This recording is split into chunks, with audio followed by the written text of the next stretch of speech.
வாழ்க வையகம், வாழ்க வையகம், வாழ்க வளமுடன். சிந்தனையை, உடல் நலத்தை சீரமைத்து ஓய்வித்த குருவே வாழ்க, குருவே துணை. வேதாத்ரியம் வாழ்க வளமுடன். இன்று வரை உலகில் தோன்றிய அனைத்து சித்தர்களும் ஞானிகளும் மகான்களும் மற்றும் வேதாத்திரிய கோட்பாடுகளை அர்ப்பணிப்புணர்வோடு அகிலமெங்கும் உணர்வாக்கிக் கொண்டிருக்கும் ஞானாசிரியர்களின் மதிநுட்பமும் குருவர்களோடு சுக்குமமாய் நம்மை சூழ்ந்திருந்து நாம் உய்வதற்கு துணை நிற்குமாக என்று சங்கல்பித்துக் கொண்டு இன்றைய தவ நிகழ்வை இறைவணக்கம் குரு வணக்கத்தோடு நாம் இனிதே துவங்குவோம்.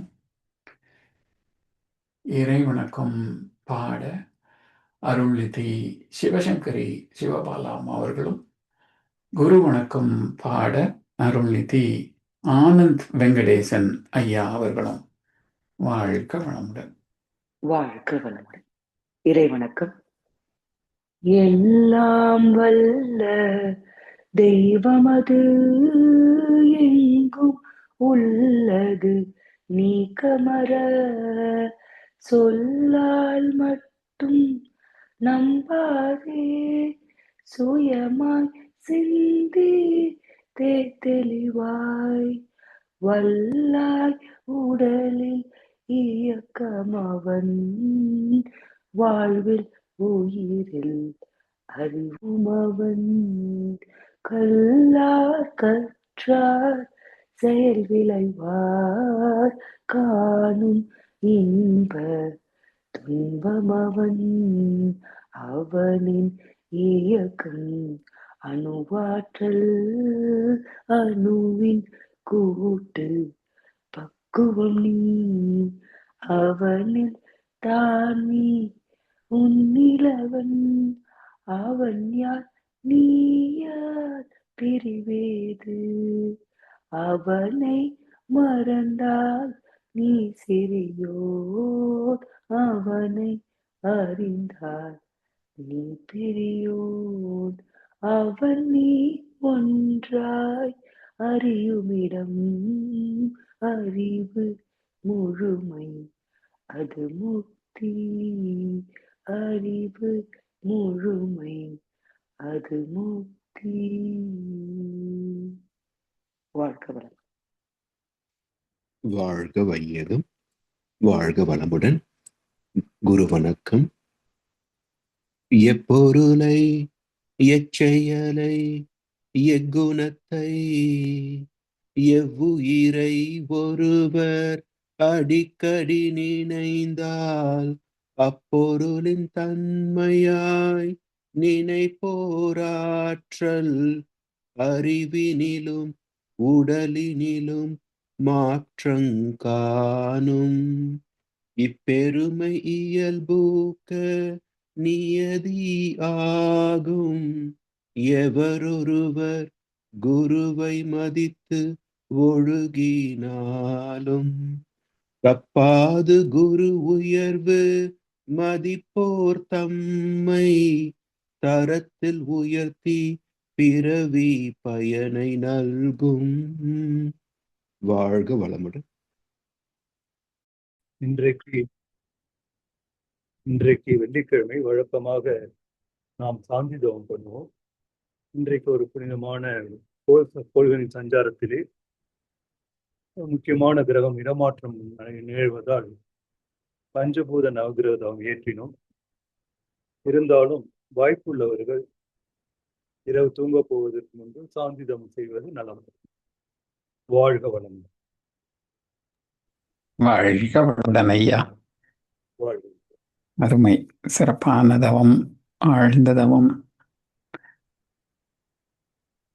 இன்றைய சிறப்பு தவத்தை சிறந்த முறையிலே வழி நடத்தி தந்த மூத்த பேராசிரியர் ஞானாசிரியர் அருள்நிதி ஜெயபிரகாஷ் சுப்பிரமணியம் ஐயா அவர்களும் அவர்தம் அன்பு குடும்பத்தினரும் அருட்பேராற்றல் கருணையினால் உடல் நலம், நீளாயுள், நிறை செல்வம், உயர் புகழ், மெய்ஞானம் ஓங்கி வாழ்க வளமுடன், வாழ்க வளமுடன், வாழ்க வளமுடன்.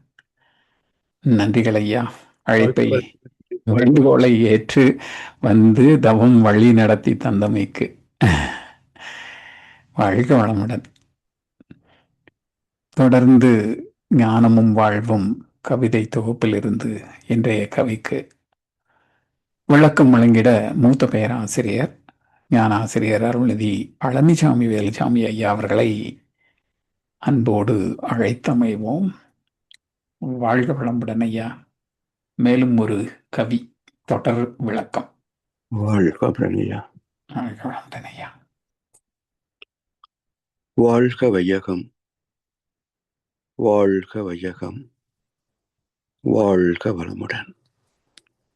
குரு வாழ்க, குருவே துணை. சான்ற பெருமக்களே, ஞானமும் வாழ்வும் கவிதை தொகுப்பின் தொடர் சிந்தனையில் இன்றைக்கு இயற்கையும் எண்ணமும் பரிணாமம் தலைப்பிலே உள்ள கவி. இயற்கையெனில் வெட்டவெளி, அனைத்து அண்டங்கள், எண்ணற்ற ஜீவ இனம் எல்லாம் ஆகும். இயற்கையது இயங்காத நிலையில் மௌனம். இதுவேதான் சுத்தவெளி, சூன்யம், பிரம்மம். இயற்கையே இயங்க நிலை அணுவதாகும். இந்த இரு நிலைகள் தான் எழுச்சி, ஈர்ப்பு, இயற்கையே காந்தம், மின்சக்தி மற்றும் ரசாயனங்கள், உணர்வு என்ற பிரிவு 4.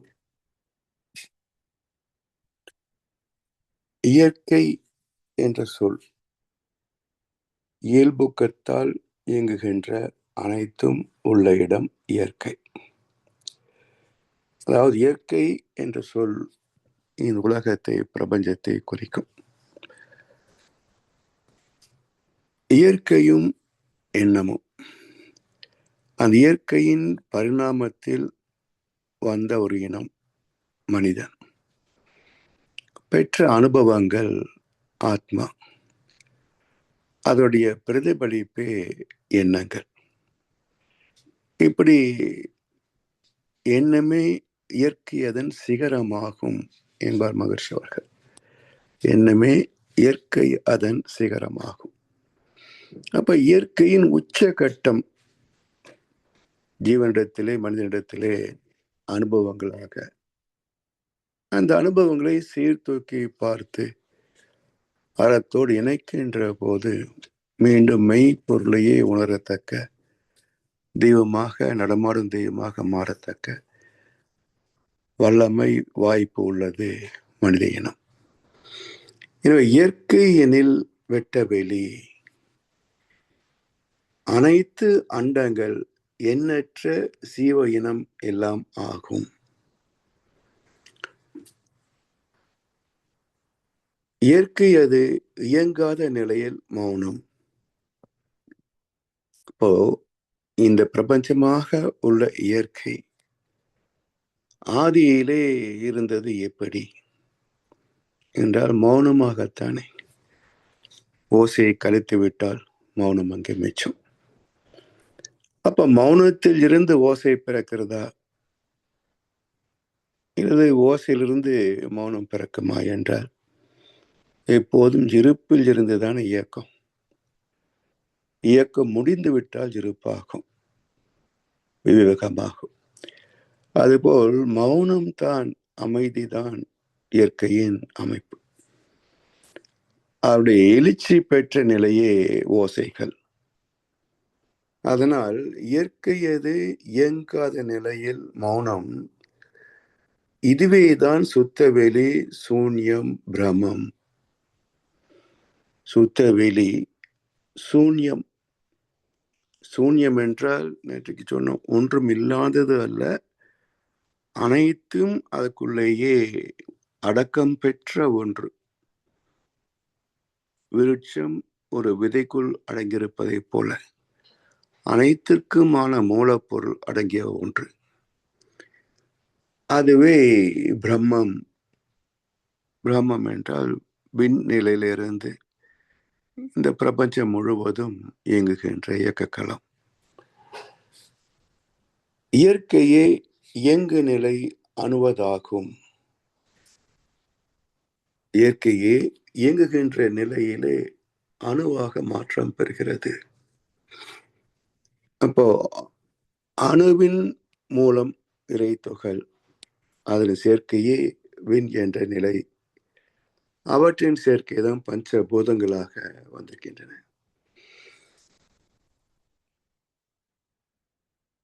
இந்த இரு நிலைகள் தான் எழுச்சி, ஈர்ப்பு. அதாவது இயக்கம், இருப்பு இரண்டும் கலந்த நிலையே காந்தம்.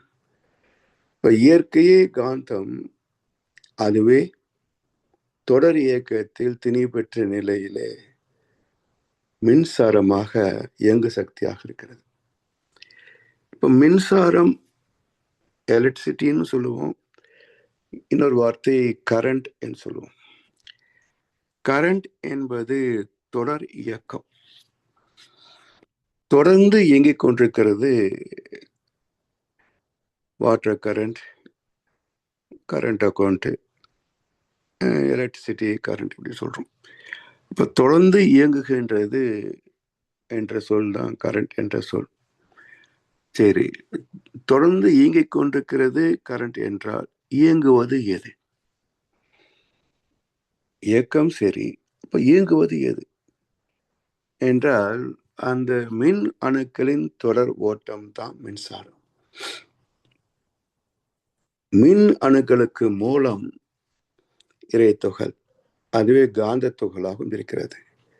எனவே இயற்கையே காந்தம், மின் சக்தி மற்றும் ரசாயனங்கள், உணர்வு என்ற 4 பிரிவாகும்.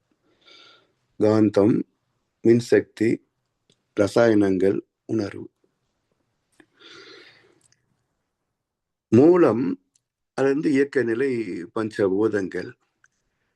இதிலே அடைகின்ற மாற்றம் ரச, அயனம், ரசாயனம். அயனாம்சம் பிரம்மம் என்று சொல்வார்கள். மின்னேதான் மாற்றங்களாகின்றன. இப்ப ரச, அயனம், ரசாயனம். இப்ப திரவங்கள் அடைகின்ற மாற்றம், அது ரசாயனம். நாராயணம், ராமாயணம் என்று 2 சொற்கள் ஏற்கனவே பார்த்திருக்கிறோம். அறிவின் பரிணாமம், அது ராமாயணம். நார என்றால் இந்தியில நாரியல் என்று சொல்லுவாங்க, தேங்காய் சொல்லுவாங்க. நாரி என்றால் பெண் சக்தி. அப்போ நாராயணம் என்றால் சக்தி அடைந்த மாற்றம். நாரி என்ற சொல் நார என்கின்ற போது அறிவை குறிக்கக்கூடியதாக, இயக்கத்திற்கு மூலமாகிய அறிவை குறிக்கக்கூடியதாக மாறும். அதனால் நாரி என்ற ஆற்றல், நார என்ற இருப்பினுடைய மாற்றம், அறிவுடைய தன் மாற்றம். இப்ப நார, அயனம், நாராயணம். அப்ப எல்லாமே அயனாம்சம் பிரம்மம், மாற்றங்களே. சேஞ்ச் அலோஞ்சிஸ் பரமன்ட் சொல்றாங்க இல்லையா? மாற்றங்களே இந்த உலகில், பிரபஞ்சத்தில் நிலையானவை. மாறாத ஒன்று இங்கே இல்லை, எல்லாமே மாறுவதாகத்தான் இருக்கின்றது. அந்த மாற்றங்களிலே ஏற்பட்ட பல்வேறு பூதங்கள் அல்லது ஜீவ இனங்கள், இதுல ஜீவன்களே உணர்வு என்பது சிறப்பு இயக்கமாக அமைகிறது. பஞ்சபூதங்கள் வரைக்கும் உணர்வு என்றது கிடையாது, அதாவது உணர்ச்சி என்பது கிடையாது. நுண்ணிய உணர்வு உண்டு. கல்லும் மரமும் மௌன நிலையில் நின்று கடமை தவறாது பயனாகும் போது, அப்ப கல்லுக்கும் உணர்வு உண்டு, மணலுக்கும் உணர்வு உண்டு. அப்போ எல்லாவற்றிலும் அடிப்படையான சுத்த வெளியே சாங்கியம் தானே உணர்வு. அப்போ அறிவின் தன்மையை உணர்தல் தான். அதெல்லாம் உணர்வு இல்லாத இடம் கிடையாது. அது எழுச்சி பெற்ற நிலையிலே தான் உணர்ச்சி என்று சொல்கின்றோம். அப்ப நுண் உயிர் முதற்கொண்டு ஜீவன்களிலே இதுவரைக்கும் அடக்கம் பெற்றிருந்த அந்த உணர்வு வெளிப்படுத்திக் கொள்கிறது. இப்போ கல்லு மண் எல்லாம் தொட்டா என்னை தொடுறாங்கன்னு தெரிவித்துக் கொள்ள முடியுமா? இல்ல. அப்போ உணர்வு இருக்கு, ஆனா அதை ரெஸ்பான்ஸ், அதை உணர்ந்து வெளிப்படுத்தக்கூடிய திறமை இல்லை. ஜீவன் வந்த பிறகுதான், வருகின்ற போதுதான் அந்த தன்னுடைய உணர்வுகளை உணர்ச்சி என்ற நிலையில வெளிப்படுத்துகின்ற திறமாக வருகின்ற போதுதான் அதுக்கு சென்சிங் ஃபேக்கல்டி, உணர்கின்ற திறமை சொல்கின்றோம். ஆக்சுவலா அது உணர்ச்சிகளை வெளிப்படுத்துகின்ற ஆற்றல்.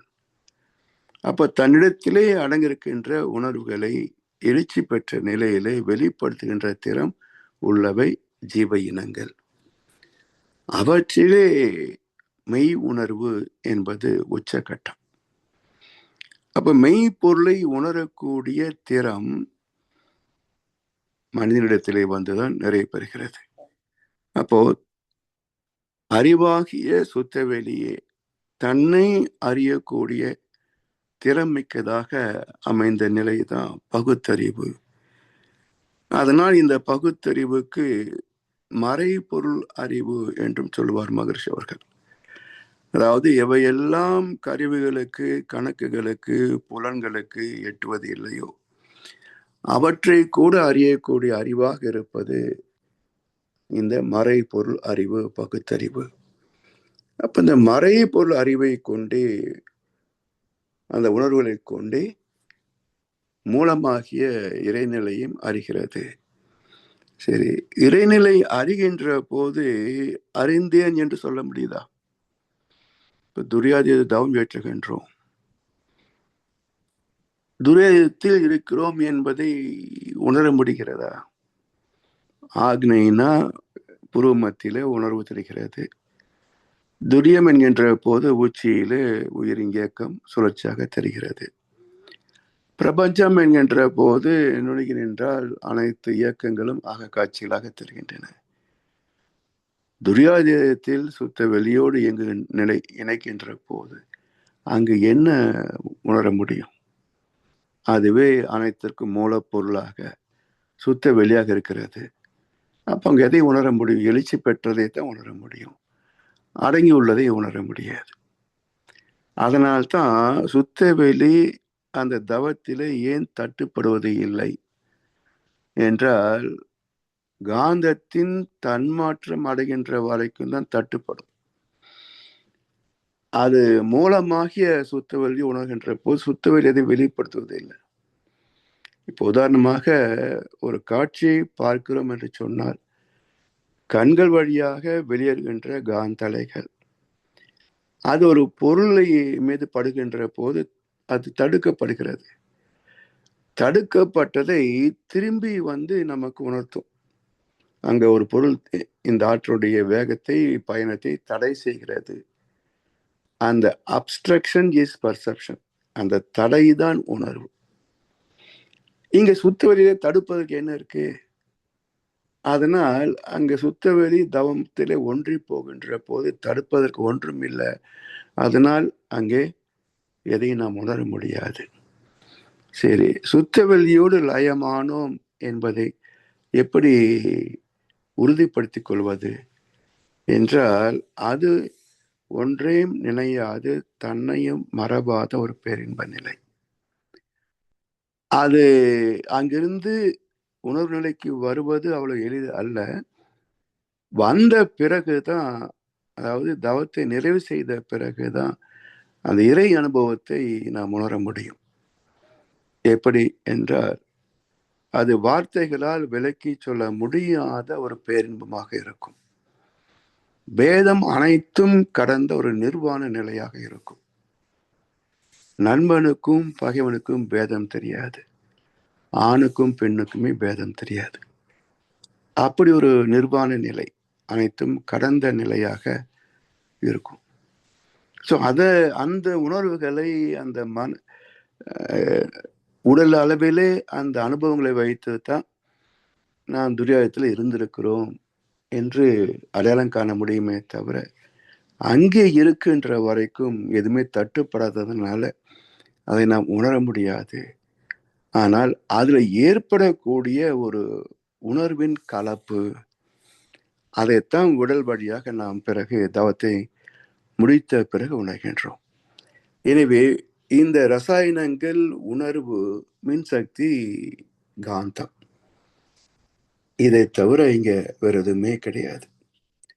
எனவே இந்த பேரிக்க தத்துவங்களை 10 படித்தளங்களாக மகர்ஷி விளக்குவார்கள். இருப்பு, இயக்கம், காந்தம், உணர்வு. அந்த உணர்விலே அழுத்தம், ஒளி, சுவை, மனம் 6. மொத்தம் 10 படித்தளங்கள் இந்த பிரபஞ்சம் என்று மகர்ஷி அவர்கள் ஒரு கவியில விளக்கி சொல்வார்கள். அப்படி இயற்கையும் எண்ணமும், துவக்கம் இயற்கை, அதை உணர்ந்து முடித்து பயன் கொள்ளக்கூடிய உச்சக்கட்ட நிலை மனிதனிடத்திலே எண்ணம். ஸோ இந்த இரண்டுக்கும் இடைப்பட்டதுதான் இந்த பிரபஞ்சம், ஜீவனுடைய வாழ்க்கை, நம்முடைய உடல் சார்ந்த வாழ்க்கை. ஸோ அந்த அளவுக்கு மனம் ஒடுங்கி இதுவரைக்கும் பெற்ற அனுபவங்களோடு மற்றவர்கள் பெறாத ஒரு அனுபவம் இந்த பேரின்பம், மெய்யுணர் அனுபவம். அதையும் பெறுகின்ற போதுதான் இந்த வாழ்க்கை நிறைவு பெறுகிறது. எனவே உடல், உயிர், மனம், ஆத்மா 4ம் நிறைவு பெற்றால்தான் இந்த வாழ்க்கை முழுமையான வாழ்க்கையாக அமையும். அதற்கு நம் கடமை அறவாழ்வின் நாட்டத்தை சிறக்கட்டும் என்று சொல்லி வாய்ப்பளித்த செவிமடுத்தனருக்கும் நன்றி பாராட்டி இந்த உரையை நிறைவு செய்கின்றோம். வாழ்க வளமுடன், வாழ்க வளமுடன், வாழ்க வையகம்.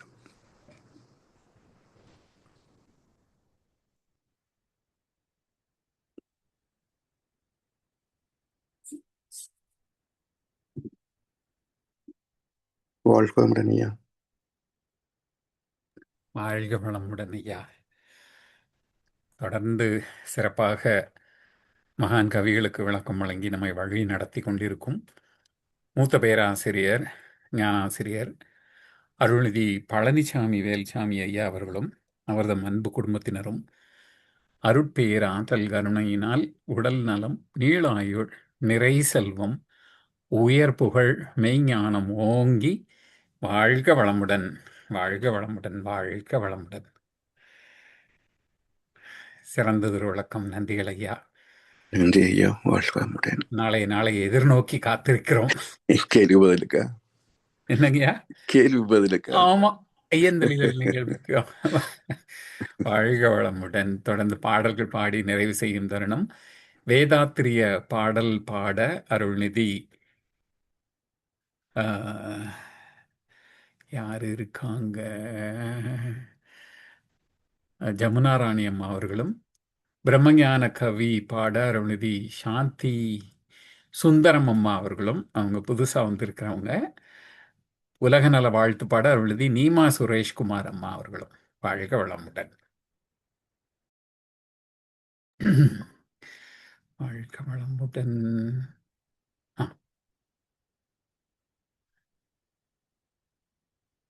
வாழ்க வளமுடன்.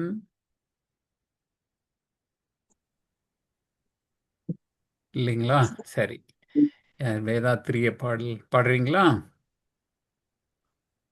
ஐயா, நான் சாந்தி சுந்தரம் பேசுறேங்கய்யா. என்ன பாடல் பாடணுங்கய்யா? வேதாத்திரிய பாடல் பாடுறீங்களா?